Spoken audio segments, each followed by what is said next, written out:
G'day ladies and gents, and welcome back to War Thunder. Today, we're going to be flying the ME-163, which has probably been one of the most requested vehicles that I have ever had. And it's crazy, because honestly, I have never liked this thing, but I had fun recording this video.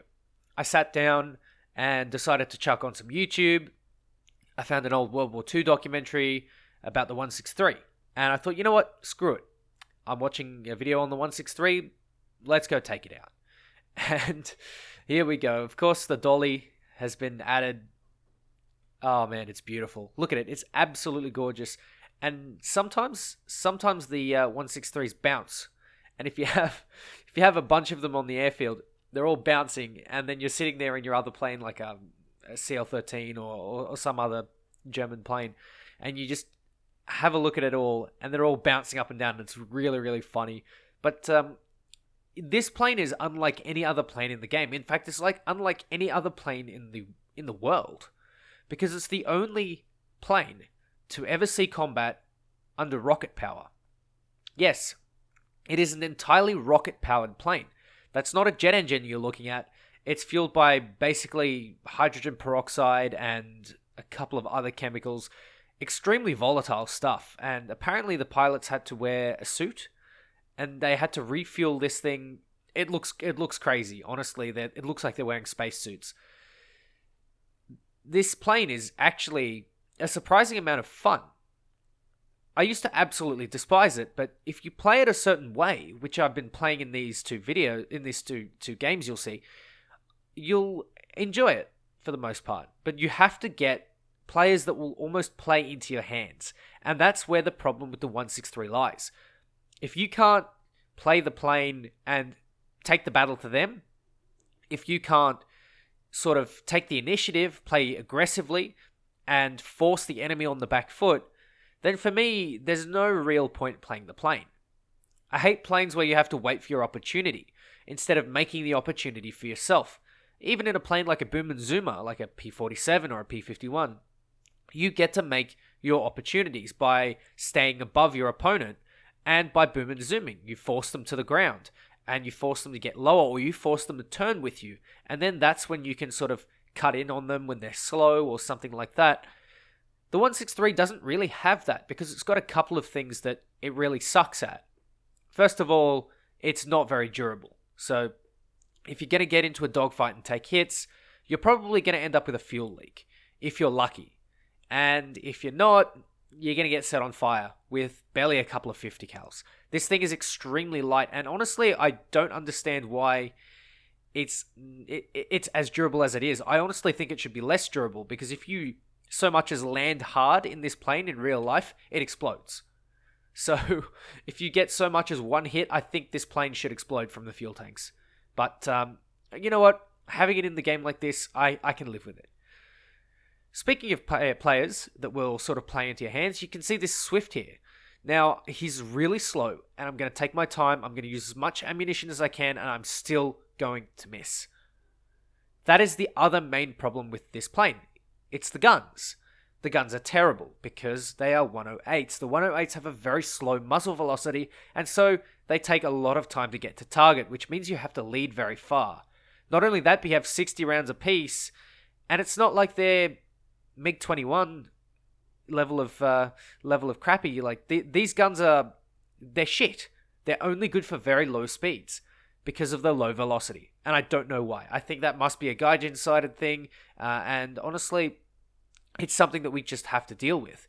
Now, you can see that I've got him in a vertical turn fight. I had him where I wanted, and I didn't make it count because I didn't realize he was still going into a vertical. But now he's on the deck, and all he needs to do is run away, and I can't do anything. I have to go back to altitude, switch my engine off, conserve my fuel, and try and get him to play into my hands. And you can see here, I thought he was going to go up and stall out, but I very, very nearly kicked the bucket. You can see he just stalls out there, so he must have had just enough energy to pull up into me. I really don't want to risk that again, but he's still playing with me like this, so I've got him where I want him, he's made his mistakes, and I've managed to capitalize on it.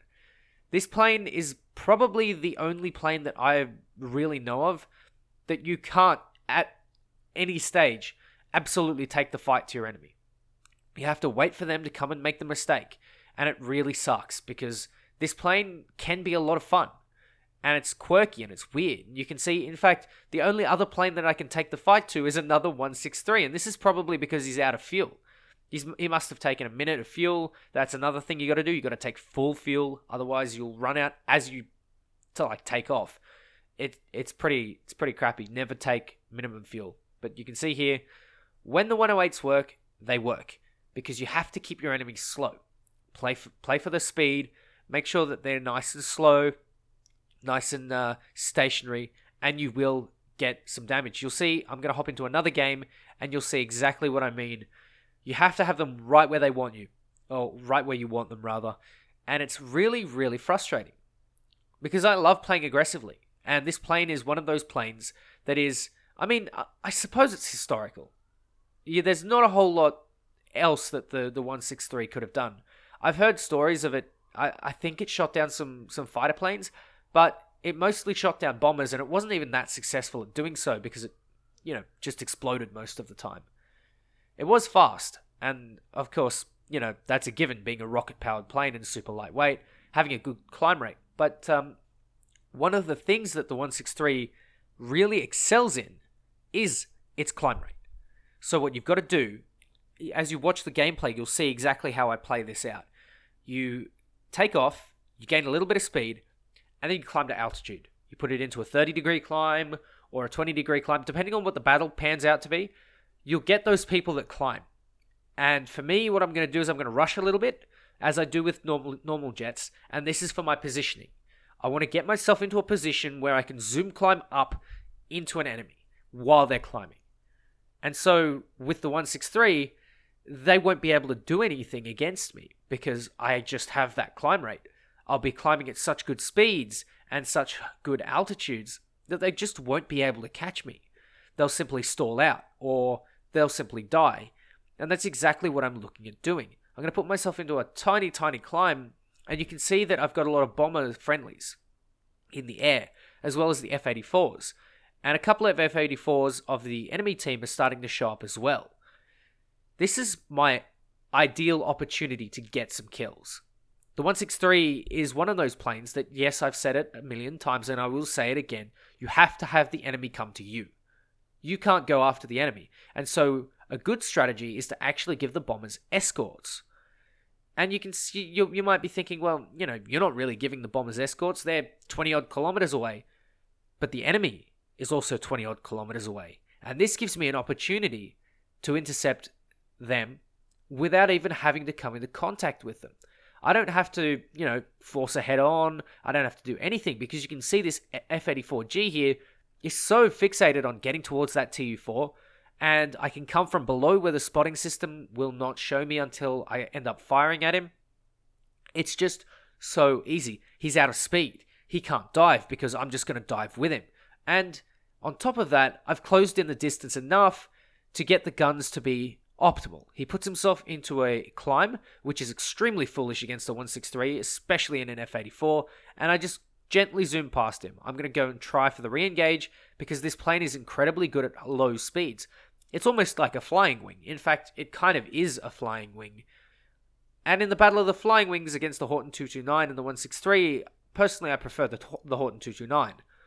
But the 163 is also fairly competent. You can see I've blown his tail clean off, and there's a Venom chasing the TU-4 as well. I've got another TU-4 with me as well. So what I want to do is I want to try and protect them. Obviously, I don't like TU-4s, but they're on my team, so I'm going to make the best of a bad situation. You can see the Venom is totally fixated on this TU-4, and whilst the TU-4 will probably go down, I still have the opportunity to give him the refrag. I'm going to take out that TU-4, and the G91R takes out another TU-4.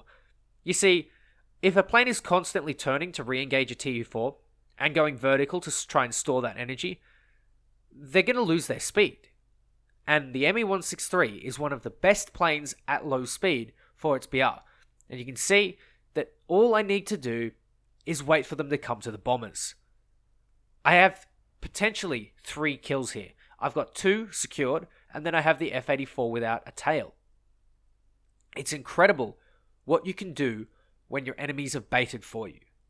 And that's the key in the 163. I reckon, in my humble opinion, as a humble G91 farmer, that the ME163 would be really good in a two-man squad.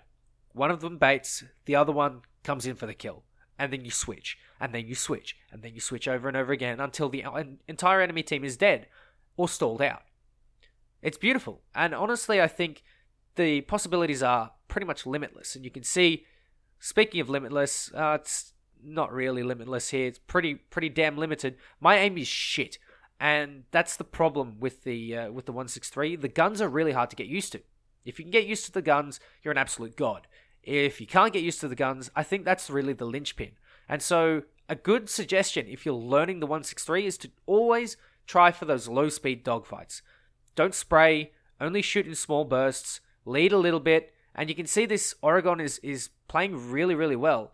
And I just cannot get my shots on. I almost put myself in front of his guns, and I'm honestly playing it really poorly. What I should have done is I should have just stayed at altitude, stayed with the engine turned off, and then dived when he goes into a vertical.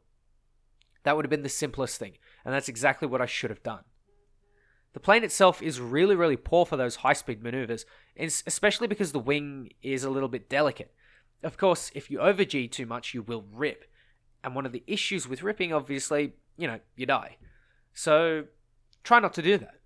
You can see I go head-on with IL-28 and I get a critical hit, and that, again, are the 30 mils. The 30 mils, for some reason, I don't know, it might be exactly like the Hispanos. I was talking to Oddbores and regarding the Hispanos being very unreliable.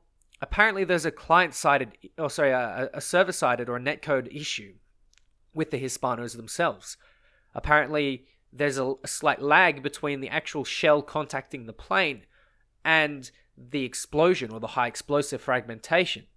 Kind of like an MG151 if it was all AP at high speed.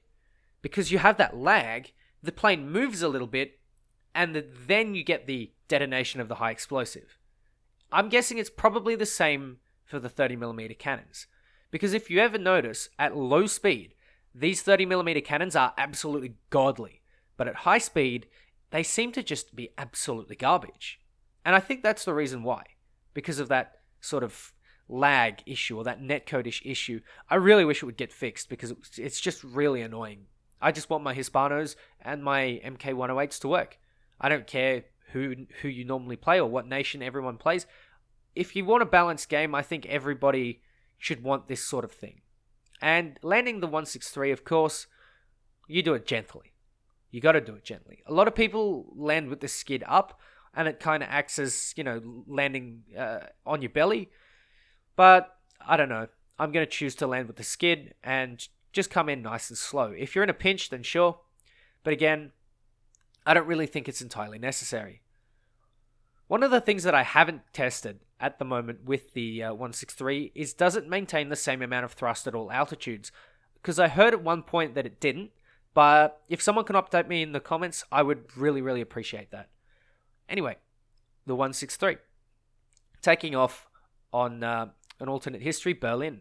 I love it. I honestly find that the 163 is fun in the right situations. It's extremely tough to fly, but it is extremely fun in some cases. It's just difficult. It's challenging. And for me, you've got to put it in the right situation for it to work entirely. One of those situations is bomber hunting. And you might think, well, you haven't done any bomber hunting this video. Well, there's one guy, one little specimen, that has sat up at altitude all game and now wants to bomb our airfield. So what I'm going to do is eventually put on a blind hunt order. That's one of the best things about AirRB and the order system that came, 2017? Something like that, 2016, even earlier. The blind hunt order is perfect for this. Chuck on a blind hunt and it'll show you exactly where that pesky little TU4 is. And if with a 163, you can do exactly what it used to do in 1944 and 1945. Isn't it wonderful? You just put that massive climb rate to work and you can be within that TU4's vicinity in absolutely no time. I really, really like having the option to do this bomber hunting. And you know what? If I had an event, like Flight of the Swallows Gaijin, please. We could have some really interesting stuff. I'd like some events around this thing. It is a historical masterpiece, and it just goes unnoticed in the game because it doesn't really suit the meta a whole lot. It's not useful in tanks, doesn't carry any secondary ordnance, it's not terribly useful in ARB as a bomber hunter because, the bombers can get shredded by defers. You can get shredded by, you name it, any other cannon at 8.0, even the Hispanos. Hell, you can chuck the Meteor in there, you can chuck some RP3s on it, and you can go rocketing to U4s. It's doable. And at the same time, you don't really see any other bomber apart from the jet bombers. So, it's not as historical, if you will. I don't really care about the historic aspect as much, but having it in the game is really nice. But I would really, really love an event surrounding this. I think, could be anything. B-17s, P-51Ds, P-51Hs if it's historical, I guess. Anything. Absolutely anything. I would be so down for it. I just absolutely love the way the historical events pan out, and having done a couple of user-made ones is really fun. And seeing the 163 just as it was in real life is actually really satisfying. And doing it in random battles is also extremely satisfying because you can see here, I'm doing more or less exactly what they did. They probably would have glided in though, but I'm coming in from above. Probably wouldn't have come in from behind as well, but it's the TU4 and it's got an insane amount of guns. He misses all of his shots on me and I managed to saw his wing off. It's beautiful, and the things that you can do in the 163, provided that the enemy is in the right position and that you have the right teammates, is extremely satisfying. I don't see anyone carrying in the 163. I don't see anyone constantly getting ace games in the 163 unless you're like McChicken Bites or something. But if you're a decent pilot and if you're patient, you may end up paying off in dividends. It could just be a decent plane to have a, fairly good time in. And the 163 for me is exactly that. It's just a little meme plane to have a good time in. Anyway, ladies and gents, that's not bad. 4 kills and, 6 kills in 2 battles. I can live with that. And I've almost spaded it. So anyway, ladies and gents, I hope you enjoyed. Take care. And I'll catch you next time.